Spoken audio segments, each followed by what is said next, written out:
आपको speaker sir निवेदन करता हूं आपके माध्यम से सरकार से कि जो सरपंच है ना, सरपंच राज्यपाल अभिभाषण में बताया कि एक बड़ी अच्छी छलांग सरकार ने लगाई, पढ़े लिखे सरपंचों को, पंचों को चुनाव लड़ने का अधिकार दिया। वो किस चीज की छलांग लगाई? जब से पंचायत बनी है एक भी गांव में विकास कार्य नहीं हुआ है। सरपंच जो चुने गए हैं, मंत्री जी आप बाद में बोलिए जी, मेरे टीम में क्यों बोल रहे? जी जी जी भाई, आज प्रदेश के सभी शिक्षक सरपंच सरकार के ई टेंडरिंग सरकार के खिलाफ धरने पर बैठे हैं। ई टेंडरिंग प्रणाली जो आप लेकर आए हो वो गलत है। आप ठीक इसी प्रकार लागू करो जिस प्रकार चौधरी भूपेंद्र सिंह हुड्डा जी हरियाणा में चीफ मिनिस्टर थे और पंचायतों को पूर्ण अधिकार था, फ्री हैंड होकर काम करने का अधिकार था। 36 नहीं तो आपके साथ फिर वही होने वाला है। आप सरपंचों के साथ मत भिड़ो, आप उनके साथ संघर्ष मत करो। सरपंच एकजुट है, वो अपनी ठीक बात पर अड़े हुए हैं, नहीं तो आपके साथ फिर वही होने वाला है।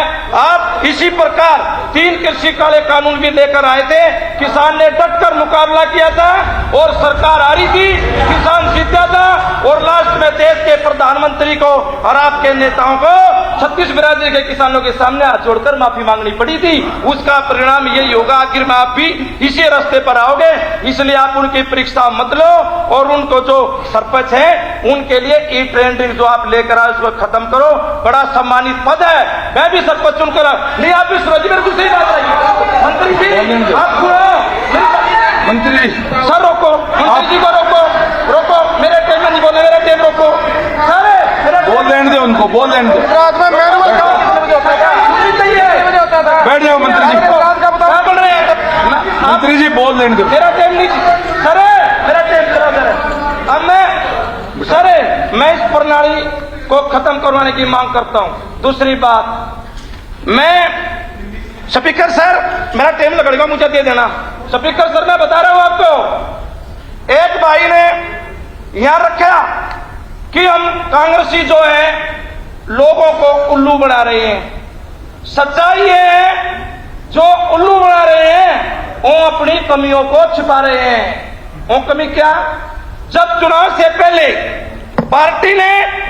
भाजपा पार्टी ने घोषणा की थी, लोगों को बकाया था, देश के युवाओं को बकाया था कि देश के पढ़े लिखे बेरोजगार युवाओं को हर वर्ष 2 करोड़ बेरोजगार देंगे। आज देश की सरकार को बने 9 साल, 9 दूनी 18। यदि आप देश की टोटल आबादी को 18 से बात करोगे तो हर तीसरे चौथे घर में पूरे देश में और प्रदेश में हरियाणा में हर तीसरे चौथे घर में नौकरी होनी चाहिए थी। क्या आपने दी? किसने बकाया? आपने। एक और काम आपने बड़ा जबरदस्त झूठ बोलने का किया। झूठ बोलने की प्रैक्टिस कोई करे तो भाजपा पार्टी से करे, नहीं सर मेरा टेम है। आपने झूठा वादा किया, आपकी पार्टी ने झूठा वादा किया कि इस देश के धन्यवाद श्री प्रवीण डागर जी। दूसरा नंबर देगा जी, दे दो 2 मिनट। इस भाजपा पार्टी ने देश के लोगों के सामने, लोगों के सामने स्टेजों पर बुलवा देंगे तो बुलवा देंगे सर, मैं बुलवाऊंगा सर ये बड़ी मत करे सुनने की। बलवीर जी बैठ जाओ, आपने नंबर पे अब नंबर हो लिया है, हो लिया 5 मिनट होगी। आप सच्चाई आप भी प्रवीण जी आपका समय शुरू होगा, आप शुरू करें। माननीय उपाध्यक्ष जी, आपने मुझे अभी राज्यपाल जी के अभिभाषण के बोलने का अवसर दिया, मैं आपका धन्यवाद करता हूं। जैसे राज्यपाल के अभिभाषण में हमने बहुत तारीफें सरकार के काम की, काज की, विकास की सभी सुनी, आप तक वो सबके सामने है। पहले काफी डिस्कस हो चुका है, लेकिन मैं कहूंगा हरियाणा एक, सबका साथ सबका विकास। मैं दावे से कह सकता हूं, मैं अपने क्षेत्र की बात करना चाहूंगा।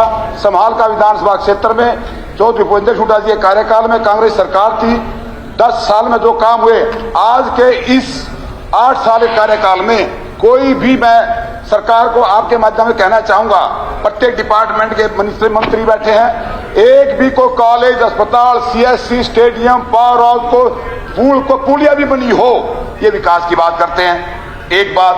दूसरी बात, मैं हमारे हल्के के जो विकास की बातें, दो चार बातें कहना चाहूंगा, हमारे आपके माध्यम से हमारे बिजली मंत्री से कहना चाहूंगा। मैं पहले भी कहता रहा हूं, आज भी कह रहा हूं, बहुत इंपॉर्टेंट चिंता का विषय है ये। बिजली विभाग में चोरी को रोकना बहुत अच्छी बात है, हम उसका समर्थन करते हैं, लेकिन मैं पहले भी कहा था, बिजली के अधिकारियों को निर्देश दिए जाएं, सुबह 4:30 बजे, 5 बजे हमारी बहन बेटी सोती है चौबारे पे, घरों पे रेड मारते सुबह 4:30 5 बजे। एक तो इसमें थोड़ा चेंज किया जाए।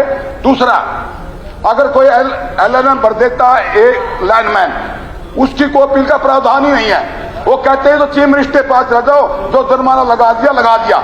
इसमें मैं आपके माध्यम से मंत्री से अनुरोध करना चाहूंगा। पहले मैंने कहा था इस पे एक नोडल अफसर या अपील अथॉरिटी में डिस्ट्रिक्ट हेडक्वार्टर पे एक एससी लेवल का अधिकारी नियुक्त किया जाए, ताकि कोई किसी का बिजली कनेक्शन भी नहीं है, उसको 2 लाख का 1.5 लाख का जुर्माना लगा देते हैं। तो ये मैं इसमें प्रावधान करना चाहूंगा, इसमें थोड़ा चेंज किया जाए और ये पॉलिसी बनाए या कैसे भी करें, एक फिर छोटी डिस्ट्रिक्ट लागू करें, ताकि एएलएम जो 50,000 लिख दिया तो उसको कोई काटने वाला नहीं है। हर डिपार्टमेंट अपील का प्रावधान है, तहसीलदार, एसडीएम, डीसी, कमिश्नर, एफसीआर, ऊपर तक फाइलें जाती है सरकार तक, लेकिन एक तक करना चाहिए। दूसरा, आपके माध्यम से माननीय मिनिस्टर जी है, आपके माध्यम पहले मैंने कहा था, मेरे चौंसी के पूरा 32 किलोमीटर जमुना लगती है। कोई भी किसान अपने चिनाई के लिए, कोई संस्था, मंदिर के, मस्जिद के लिए, गुरुद्वारे के लिए, अपने खुद मकान के लिए अगर रेत लाता है, बुग्गी को पकड़ते हैं, तो मैं आपके माध्यम से कहना चाहूंगा ये पॉलिसी बनाया जाए, ताकि किसान जो अपने पर्सनल यूज के लिए जो वो अपना बेचता है, ट्रक ले जाता है, ट्राली भी ले जाता है, उसको पकड़े हमें कोई बात दिक्कत नहीं, लेकिन किसान अपने लिए कोई चीज लेके जाता है, उस पर थोड़ा ध्यान रखा जाए। बुग्गी को ये पॉलिसी में अपने बनानी चाहिए, ताकि किसानों को दिक्कत किसी किस्म ना आए। हमारे सरकार सनौली रोड पे हमारा एक टोल टैक्स बना है, उसमें टोल टैक्स में सनौली हमने पूरा स्टेशन भी किया, सरकार को अपना डीसी के माध्यम से ज्ञापन भी दिया, जो उसमें सनौली ब्लॉक, बापोली ब्लॉक के जो लोग हैं उनका टोल टैक्स माफ किया जाए, ये मैं कहना चाहूंगा। दूसरा, हमारा समाल का जो फ्लाईओवर ब्रिज बना है, उसके दोनों तरफ आज करीब 3 साल हो चुके हैं, इतना बुरा हाल है। हाईवे है, नेशनल हाईवे है, और उस पर पूरा इतने खड्डे खुदे पड़े हैं, रोज एक्सीडेंट में बड़ा नुकसान होता है। तो आपके माध्यम से कहना चाहूंगा, हमारे डिप्टी सीएम साहब में नहीं है पीडब्ल्यूडी मिनिस्टर, ताकि इस पर गौर फरमाई जाए कि उसमें पूरा चंडीगढ़, दिल्ली, पंजाब, हरियाणा, हिमाचल, जे&के तक का ट्रैफिक आता है, लोग जाते हैं, बड़ी सरकार की बदनामी है इस चीज में। तो एक तो उसका ध्यान रखा जाए प्रायोरिटी पर। दूसरा, मैं कहना चाहूंगा आप लोगों के जो अपना